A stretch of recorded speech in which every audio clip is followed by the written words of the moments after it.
Once upon a time, a king and queen were celebrating the christening of their baby daughter.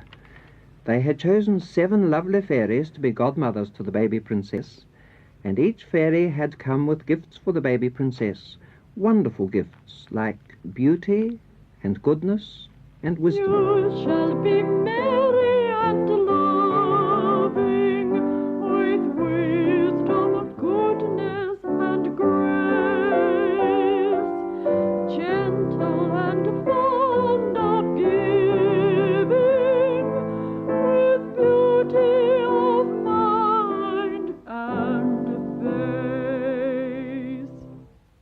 Then there suddenly appeared another fairy, an old, bad-tempered fairy. The king and queen were very surprised to see her, and very upset. My dear queen, do you see who's just come in? We forgot to invite her. Oh, dear. I do hope she won't get spiteful. We must have a place set for her at the table at once. So you wouldn't invite me to the christening? All right, you'll see. My gift to the princess. She will one day prick her finger on a spindle and fall down dead. No. Just then, the last good fairy, who had not yet come forward to make her gift, stepped up beside the baby's cot. Your Majesties, I cannot take away her wicked gift, but I can help. Yes, the princess will prick her finger with a spindle, but she will not die. She will sleep for 100 years, and at the end of 100 years a king's son will awaken her. When the princess falls asleep, everyone in the palace will sleep also. But 100 years seemed a long time, and the king ordered that every spindle in the whole country should be destroyed. The princess grew into a lovely girl, and all the gifts of the fairy godmothers made her the most wonderful princess in the world. But one day, when she was wandering through the palace, she found herself in a little room right at the top of an old tower, and there sat a dear old lady busily spinning. What are you doing, good woman? I'm spinning, my pretty maid. How do you do it? Do let me try. Oh, how it pricks. Oh, I think I shall die. The princess fell into a deep sleep. Now the king knew that the bad fairy's gift had come true, so he had the princess carried into a beautiful bedroom and put into a lovely gold and silver bed. As soon as this was done, the king, the queen, and everyone in the palace fell into a deep sleep too.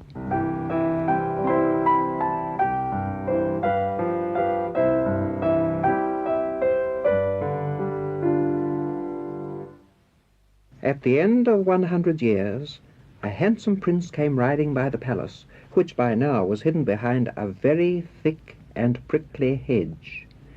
An old, old man had told him a story about a sleeping beauty in a hidden palace, and he knew that she could only be found and wakened by a king's son.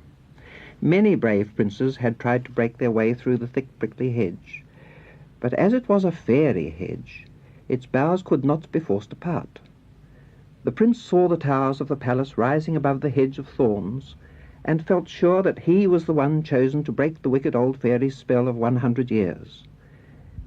He rode up to the high, prickly hedge, and soon cut a path through it with his sharp sword, and the thorns and briars parted before him like magic.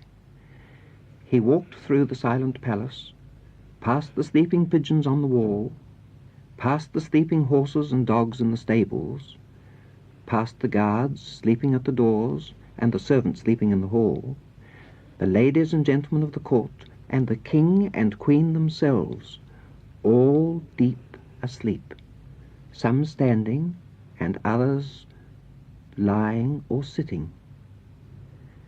At last he came to the room where lay the beautiful princess fast asleep. She looked so lovely that the prince gazed at her for a time. Then he stooped and kissed her gently. The princess's eyes opened, and she sat up, slowly, and smiled at him.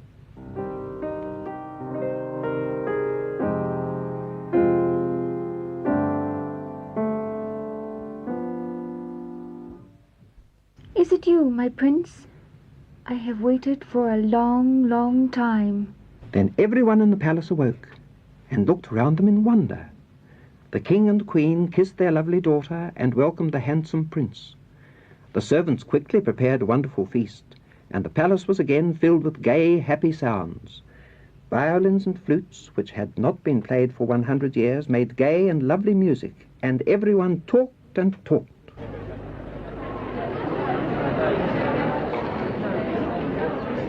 Soon the prince and his sleeping beauty were married, and all the gentlemen and ladies of the court came to wish them happiness and to dance at their wedding. Best of all those good fairies who had brought the princess her wonderful gifts came to the wedding too, but not the cross old fairy. No one ever saw her again at the palace. I wonder what really happened to her. You shall be merry and loving, with wisdom, goodness, and grace, gentle and fond of giving, with beauty of mind and face. Once upon a time there was a woman who had 2 daughters who were ugly and very disagreeable. The woman was married to a man who had a daughter of his own. She was gentle and sweet-tempered, and she was treated very badly by her stepmother and 2 ugly stepsisters.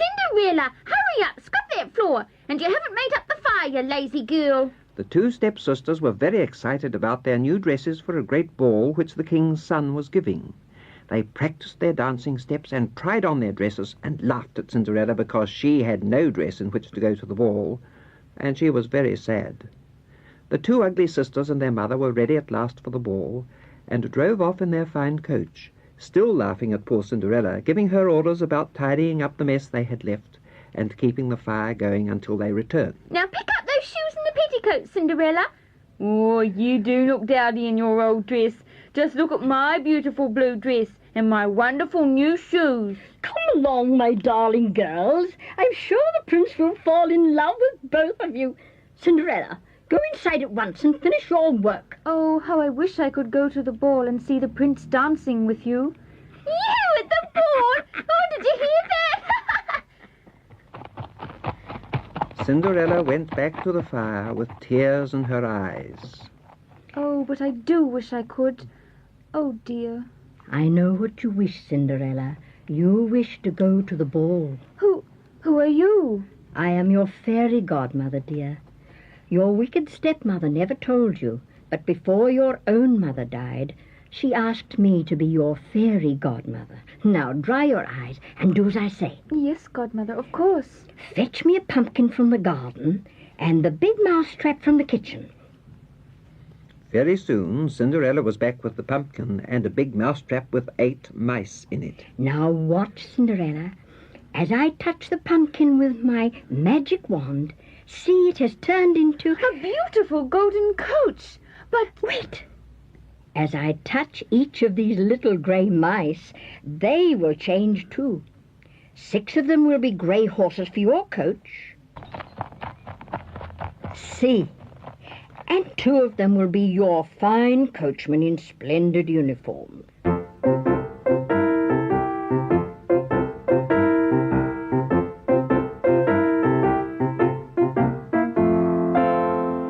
There. oh, fairy godmother, how wonderful. But how can I go to the ball in these ragged clothes? Of course not. Come here, and I will touch you with my wand. There. Now you have a marvelous ball dress of silver.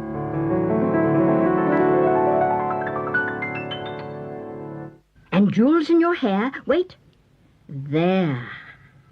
The prettiest glass slippers in the whole world. Oh, godmother, how can I ever thank you enough? Oh, you have been a very good girl, Cinderella. But one thing, my dear. Before the clock strikes 12, you must leave the ball. For if you don't, All your fine clothes will turn to rags. Your coach will become a pumpkin, and your horses and coachmen will be grey mice again. Goodbye. And remember, Goodbye.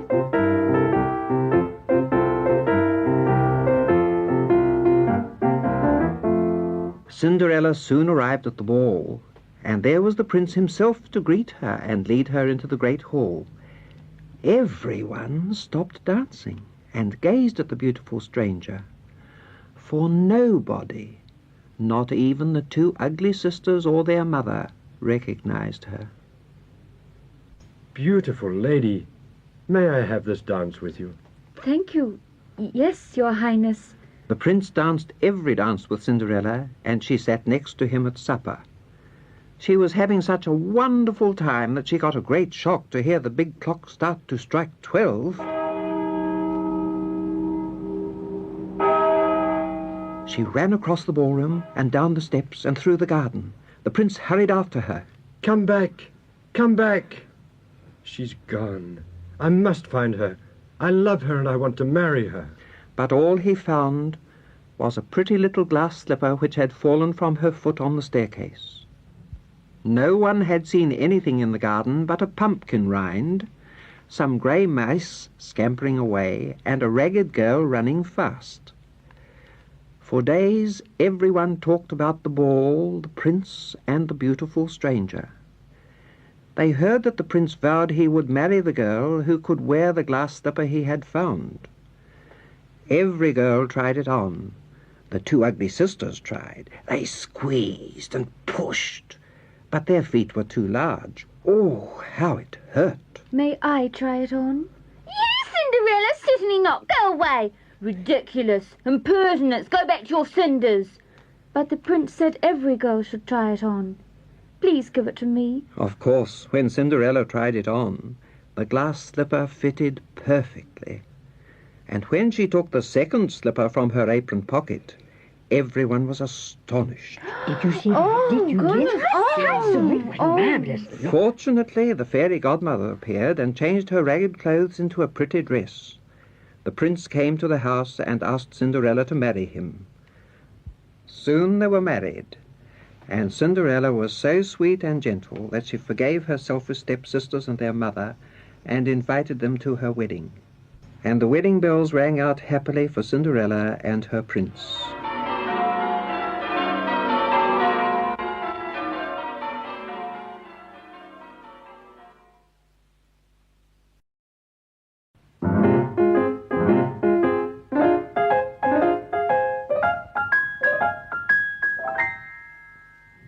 Once upon a time there were 3 bears who lived in a cottage in a wood. One of the bears was a great big bear, one was a middle-sized bear, and one was a tiny wee bear. One day the 3 bears made the porridge for their breakfast and went for a walk in the woods while it was cooling. The great big bear had a great big bowl for his porridge, and the middle-sized bear had a middle-sized bowl for her porridge, and the tiny wee bear had a tiny wee bowl for his porridge.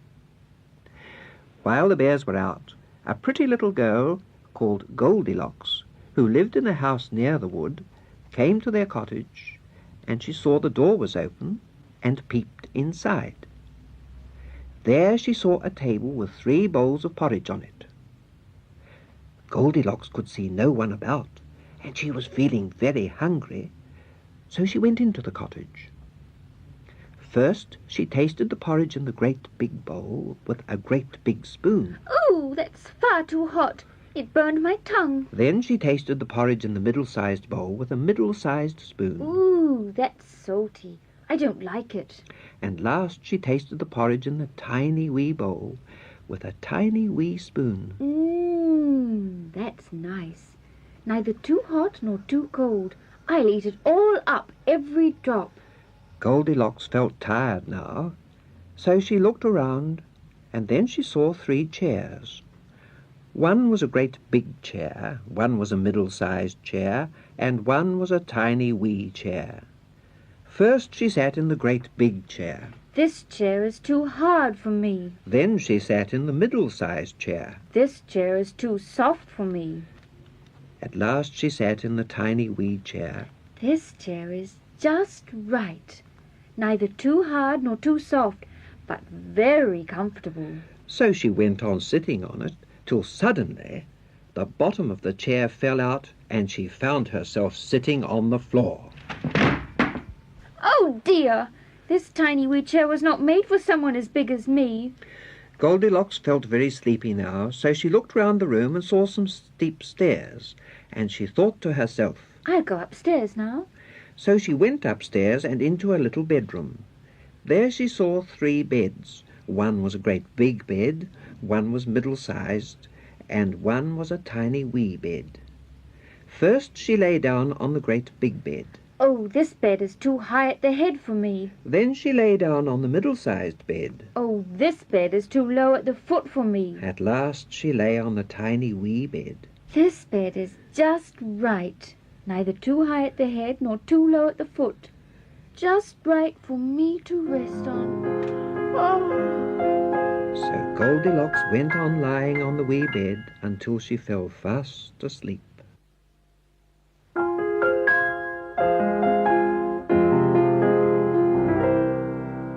When the 3 bears came home from their walk in the wood, they were ready for their breakfast.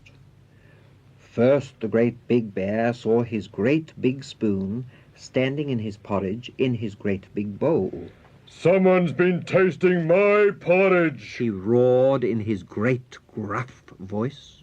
Then the middle-sized bear saw her middle-sized spoon standing in her middle-sized bowl. Someone's been tasting my porridge. She growled in her middle-sized voice. And last, the tiny wee bear saw his tiny wee spoon standing in his tiny wee bowl. Someone has been tasting my porridge He squeaked in his tiny wee voice. and has eaten it all up. Now the great big bear saw that the great big cushion in his great big chair was crumpled. Someone's been sitting in my chair. He roared in his great gruff voice. Then the middle-sized bear saw that the middle-sized cushion in her middle-sized chair was crumpled. Someone's been sitting in my chair. She growled in her middle-sized voice. And last, the tiny wee bear saw that his tiny wee cushion of his tiny wee chair was lying on the floor, and that the chair was broken. Someone has been sitting on my chair He squeaked in his tiny wee voice. and has set the bottom out of it. The 3 bears looked all round, but they could see nobody, so they went up the steep stairs into their bedroom. First the great big bear saw that the bedclothes on his great big bed were untidy. Someone's been lying on my bed. He roared in his great gruff voice. Then the middle-sized bear saw that the bedclothes on her middle-sized bed were untidy too. Someone's been lying on my bed. She growled in her middle-sized voice. And last, the tiny wee bear saw that the bedclothes on his tiny wee bed were covering a queer little hump. Someone has been lying on my bed, He squeaked in his tiny wee voice. and here she is. Then Goldilocks awoke, Oh, and she was very frightened to see the 3 bears. She jumped out of the tiny wee bed and ran down the stairs. When the 3 bears got downstairs, she had run out of the door, and when they got to the door, she was a long way off.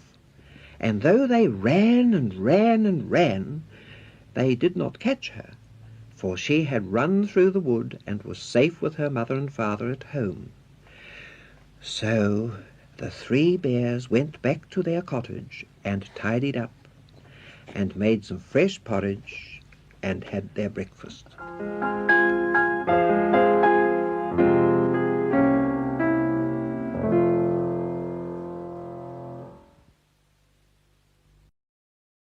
There once was a pretty little girl with beautiful shiny hair, rosy red cheeks, and snow-white skin, and her mother the Queen called her Snow White. But alas, Snow White's mother died, And after a while the king married another beautiful lady. But she was proud and vain, and every day she would look into her magic looking-glass and say, Mirror, mirror on the wall, who is the fairest of us all? and the glass always answered, Thou, Queen, art fairest in the land. and this always made the queen happy, because she knew it was the truth. But Snow White was growing up and getting more graceful and more beautiful. And one day the queen said to the magic looking-glass, Mirror, mirror on the wall, who is the fairest of us all? and the looking-glass answered, Thou, Queen, may fair and beautiful be, but Snow White is far lovelier than thee. The queen was furious and called a servant to her. Take Snow White into the forest and kill her. Kill Snow White, your majesty? Oh, no, not Snow White. Do as you're told, or I will have you put to death. So the servant sadly took Snow White into the forest for a walk. But when the time came to kill her, he couldn't. So he left her alone in the middle of the dark forest. Snow White wandered on and on sadly, and then suddenly she came to a neat little cottage. What a pretty little cottage. Maybe I can rest here for a while. So she went inside, but there was no one there. So she sat down and was soon fast asleep. In the evening, 7 little dwarfs who lived in the cottage came home, tired and hungry after digging in their gold and silver mines all day. Who's been sitting on my chair? Who's been eating off my plate? Who's been touching my spoon? Who's been drinking from my glass? Who's been tasting my bread? Who's been lying on my bed? Look, a girl, a pretty girl. Then Snow White wakened up and told the 7 dwarfs who she was and all about the wicked queen. And they asked her to stay with them and keep house while they were away all day digging for gold. That night the queen happily asked the looking-glass, Mirror, mirror on the wall, who is the fairest of us all? and she was very, very angry when her magic glass replied, Snow White in the forest green is the loveliest, O Queen. Then she knew that the servant had disobeyed her, and she dressed up as an old woman and went to the forest cottage. Who is there? I must not let anyone in. There is no need to, my dear. Just look at my pretty combs. Try it in your hair. Isn't it pretty? Oh, it's lovely. I'll try it. Oh! Ah, that poison comb has got rid of you for good, Snow White. That special poison in the comb has done its work. When the dwarfs came home, they found Snow White quite still and cold on the floor. They guessed what had happened, and they quickly pulled the comb out of Snow White's hair. After a while, Snow White opened her eyes, sat up, and told them all about the old woman. When the queen looked in the magic looking-glass that evening, she smiled happily and said, Mirror, mirror on the wall, who is the fairest of us all? and to her horror, the glass replied, Snow White in the forest green is far the loveliest, O Queen. Then the queen guessed that the 7 dwarfs had saved Snow White. So next day she put some rosy apples in a basket. She took the rosiest apple and put poison in the red part. Then, dressing herself as an ordinary village woman, she hurried to the dwarf's cottage.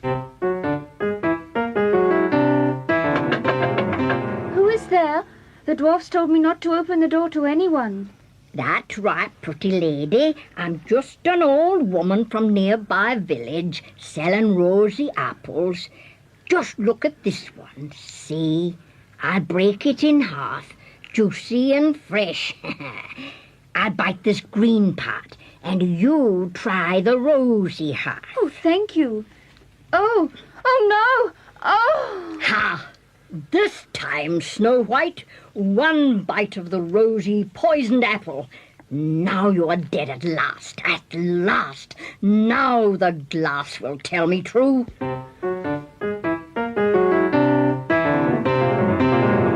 When the dwarfs returned from work, they wept at the sight of Snow White, so cold and still. She looked so beautiful that they put her in a glass coffin, and one of the dwarfs watched over her always. For a long time she lay in her glass coffin, looking as if she were just asleep.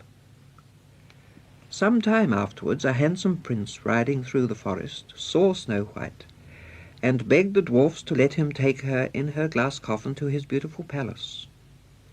They refused for a long time, but at last they gave the coffin to the prince. His servants carefully lifted it up, but along the rough forest path one of them stumbled, shaking the coffin sharply, so that the piece of poisoned apple fell from Snow White's mouth.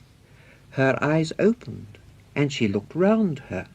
Oh, where am I? What has happened?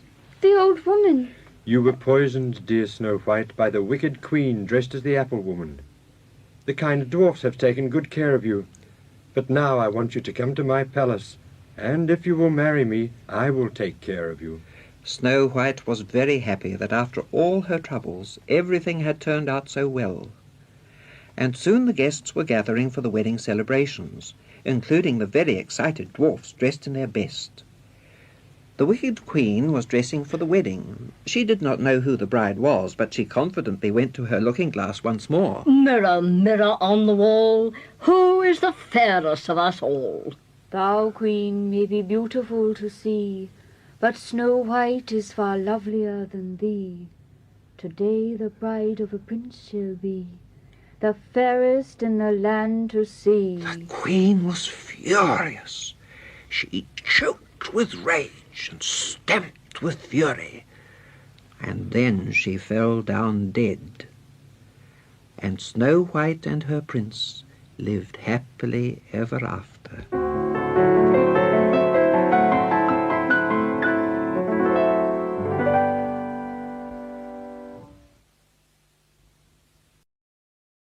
Once upon a time there was a tiny boy, no bigger than your thumb, and his name was Tom Thumb.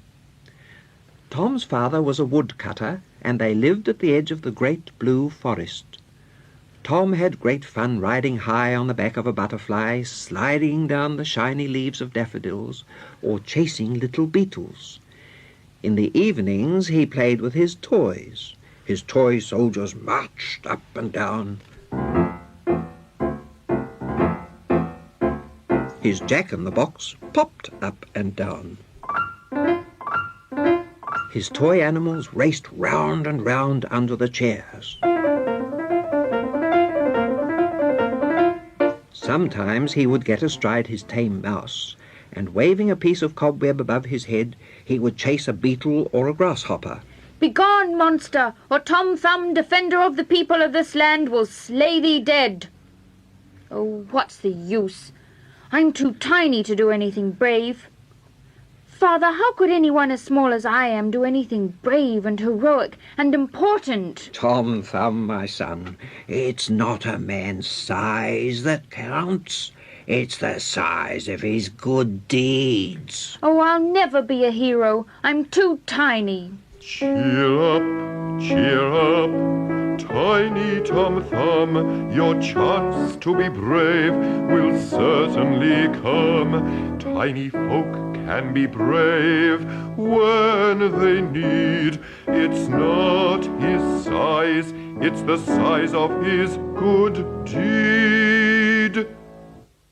One day, some robbers came to the great blue forest. They were going to rob the village bank. A donkey cart passed them. There was no driver, but they could hear a small voice shouting orders to the donkey, telling it which way to go. And then they saw Tiny Tom Thumb sitting inside the donkey's ear and telling it how to go back to the woodcutter, who was waiting ready in the forest with another load. The robbers could hardly believe their ears or their eyes. Did you see that? That's Tiny Tom Thumb talking to the donkey. Now that gives me an idea. Here, quick, grab that boy. Ah, now, Tom Thumb, we want you. Just for a little time. Don't worry. Leave me alone. I have to help my father. You can be very useful to us. What do you mean? Can I be a hero at last? A hero?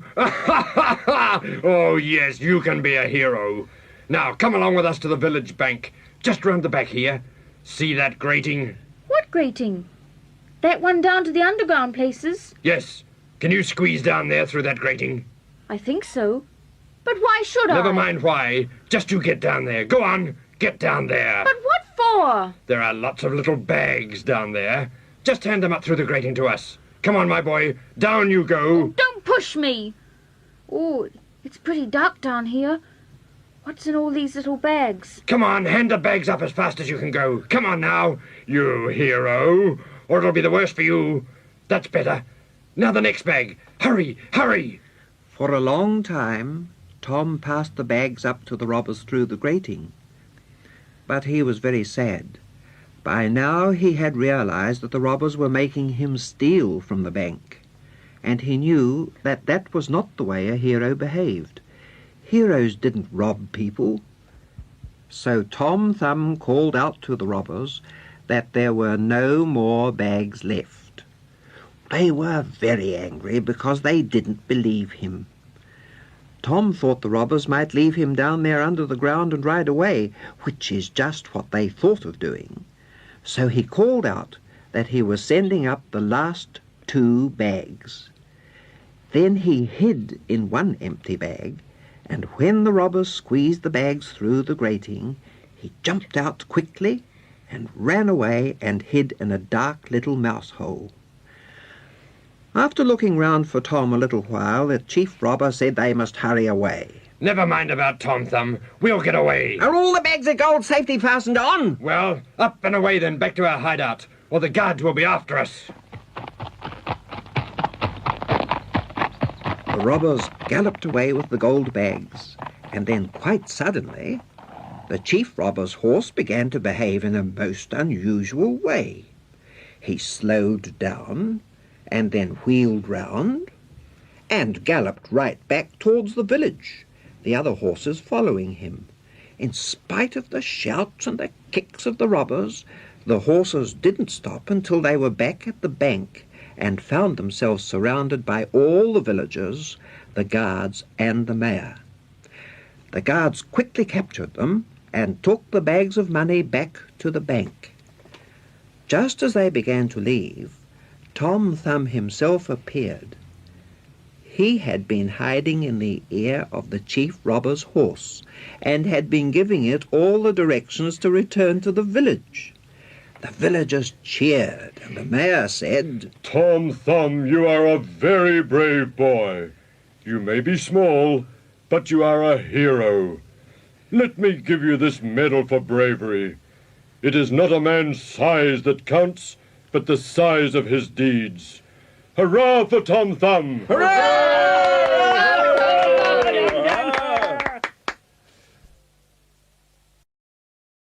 There was once a miller who had 3 sons, and when he died, he left his flour mill to his eldest son, his donkey to his second son, and to his youngest son he left his cat. The youngest son, Gerard, decided to take his cat and go out and find work. Just as Gerard and his cat were reaching the next village, he heard a voice say, Buy me a pair of boots, Gerard. What? What did you say?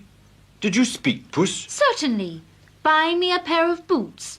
Red boots. What on earth do you want boots for? You'll see. Just buy them. Well... Gerard? Oh, well, all right. So Gerard bought a dear little pair of red boots and put them on Puss. Puss strutted about for a time very happily and then disappeared. Gerard ate a crust of bread and then, sleepily wondering where Puss had wandered off to, settled down to rest. Now, Puss at that moment was standing in front of the king's palace with a heavy bag over his shoulder, demanding to see the king. The guards were so amused to see a puss in boots that they took him to the king. Where? A puss in boots? And bowing so beautifully, too. Well, Puss? Your Majesty, my master, the Marquis of Carabas, sends you this beautiful rabbit as a present. There, in this bag. You may thank your master. I am pleased to accept his gift. Every day after that, Puss took the king a present: 2 fat pigeons, a big hare, 2 quail, 2 more rabbits. Now, on his visits to the palace, Puss had seen the king's beautiful young daughter, and one day he said to Gerard, Gerard, go for a bathe in the river today. Now don't say anything. I am about to make your fortune for you. Quick, put your faded old clothes on this rock. I'll look after them. Puss, you aren't up to any tricks. Of course not. Well, a bathe will be pleasant. As soon as Gerard was in the water, Puss hid his clothes, and then he waited until the king passed by on his usual ride in his coach. Then he jumped out in front of the coach. Help! Oh, help! My master, the Marquis of Carabas, was bathing in the river when some wicked thieves stole his beautiful clothes. Well, Puss, so it's you again. Those thieves must be caught. Guards, hurry back to the palace and bring a splendid suit of clothes suitable for the Marquis of Carabas. Tell me, Puss, who owns all that land and those fields on that side of the river?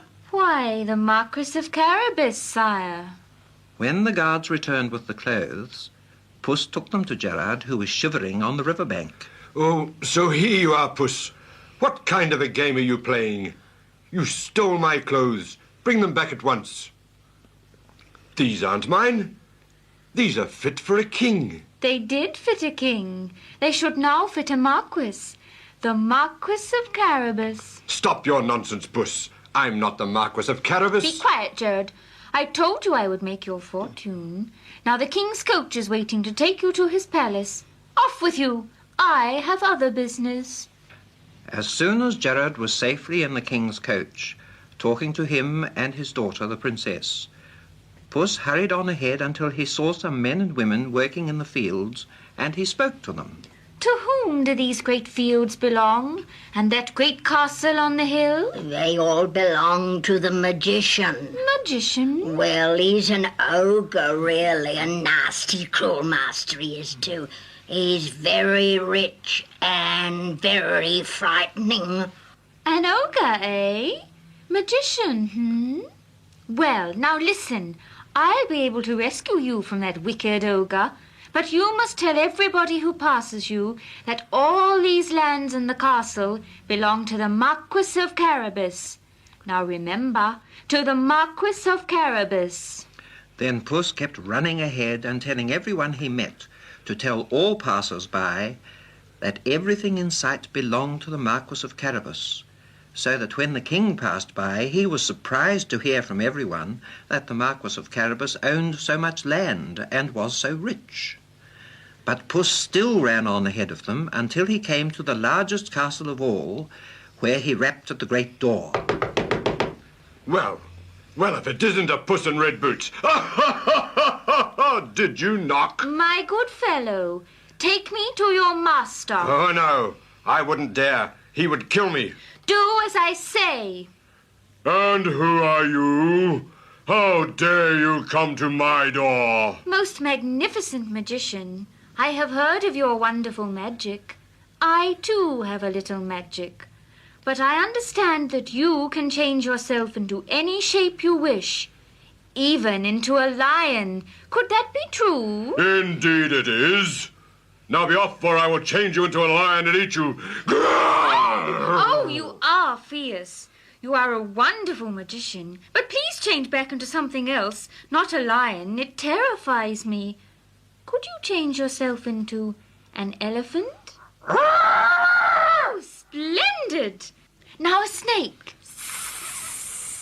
Oh, now a mouse. That would be too difficult even for a great magician like you. Could you become a mouse? Do you doubt it? You will soon see. Aha! Got you, my mouse. No longer a terrifying ogre and a cruel master. I know what to do with a mouse. Never again will you terrify people. Then Puss hurried to meet the king's coach, which had just driven up to the castle door. Welcome, your majesty, and my princess, to the castle of the Marquis of Carabas. Well, Puss, we wondered where you had gone. And what you were up to now, too. Up to, master? I had important business. Your business, of course. And you were busy talking to the beautiful princess. And His Majesty, of course. Yes, they've got on very well together. Yes, Your Majesty. The Marquis of Carabas wishes me, as messenger, formally to ask for the hand of your daughter. Well, they are getting on beautifully together. Well, certainly, Gerard, I consent. And so, after a while, the miller's son married his princess, and Puss was given a new pair of red boots as a present on every birthday.